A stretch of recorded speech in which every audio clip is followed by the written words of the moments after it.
السلام عليكم ورحمة الله وبركاته. ازيكم يا حبايبي؟ عاملين ايه؟ جايبه لكم النهارده طريقه جميله للفراخ المشويه تحت الشوايه بطريقه جميله جدا وسهله جدا جدا. بجيب الفرخه وافتحها من ناحيه الصدر نصين بعد ما انضفها. عايزه اقول لكم طريقه سهله جدا. وبص هنا بقطع حتت كده من يعني زي ايه، بفتح ليها فتحات كده عشان لما احط فيها المرتة اللي هي البصله والطماطم تبقى طعمها حلو، تبقى متحيقه يعني. عايزه اقول لكم طعمها جميل جدا. انا واخده الطريقه دي من والدتي الله يرحمها. كلكم بتكتبوا لي في الكومنتات ربنا يرحمها ويغفر لها والمؤمنين جميعا يا رب العالمين.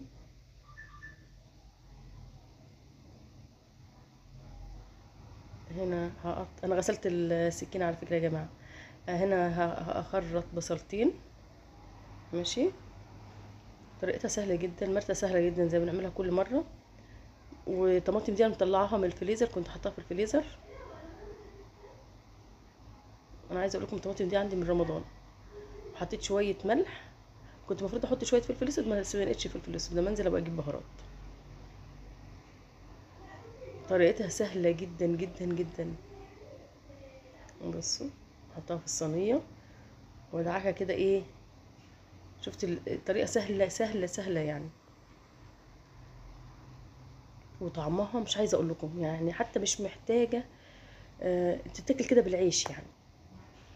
بص نزلت المرتة عليها اللي هي البصله والطماطمايه مع حبه ملح وحبه فلفل اسود وبس. وبحطها تحت الشوايه مش الفرن، واديها ايه وش هنا من هنا نص ربع ساعه، ومن وش الناحيه التانية ربع ساعه. وعينك عليها برضو عشان ما تتحرقش. ممكن الشوايه عندكم تبقى عاليه ولا حاجه. كنت هنا بدوق المرتة متحوجه كل حاجه ولونها. بصوا انا قلبتها الناحيه التانية، اديتها البصلايه. ومش مستدعيه ان انت تحطيها ساعه في المرتة ولا اي حاجه يعني. انا عملتها في ساعتها وسويتها قدامكم في ساعتها. طريقه سهله. انا كنت الاول بحمر في الفيديو اللي فات، كنت بحمر بطاطس وحطها، بس انا فعلا من كتر الزيوت اللي عملناها في رمضان تعبت من يعني زهقت من الزيت. فقلت اعمل كده صينيه بطاطس جنبها كده عاديه ني في ني. من كتر السمبوسه بالزيت والقطايف بالزيت وكل زيوت زيوت زيوت فتعبت. فقلت كده حاجه سهله كده نقضي بيها نتغدى بيها. اكتبوا لي في التعليقات مين ابتدى في صيام 6 من شوال. بص اهي تحت الشوايه اهي، حطها في الرف الايه الوسطاني تحت الشوايه، مش في الفرن، ما بفتحش عليها الفرن. وحاطه الصاجه من تحت عشان اي زيوت تنزل تبقى تنزل ايه بالسهل ان انا اخد الصاجه واغسلها. بصوا حطيت برضو الصينيه تحتيها عشان الزيوت شفت الصاجه اللي انا حطاها عشان اي زيوت بتنزل ولا حاجه. برضو هعمل هنا صينيه بطاطس اللي هي العاديه خالص لحبايبنا المبتدئين، ربنا يحسن ما بين ايديكم. بصلايه وفصين توم، برضو شويه ملح، وحطيت هنا كزبره وكمون ضربتهم في الكبه. وجيت بقى هحط ايه كله ني في ني. بص نزلت بالبصلايه والثوميه يعني حتى ما شوحتهاش بسمنه ولا بمواد دهنيه، كله ني في ني، وطلعت والله برضو زي العسل.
بعد ربع ساعه او تلت ساعه فتحت عليها. بصوا ده كده خدت الوش الاولاني. بصوا بصوا بصوا الدهون اللي نزلت منها. بس عايزه اقول لكم والله روعه، جربوها هتعجبكم جدا جدا جدا. طريقه جميله جدا، بحبها قوي. وانا كنت سويت خلاص البطاطس.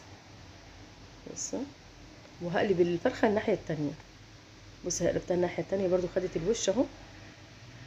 والف هنا وشفا، وجربوها والله هتعجبكم جدا جدا. وعلى فكره الصوص اللي تحتيها ده بيتاكل. الف هنا وشفا مع حبه رز ابيض. سلام.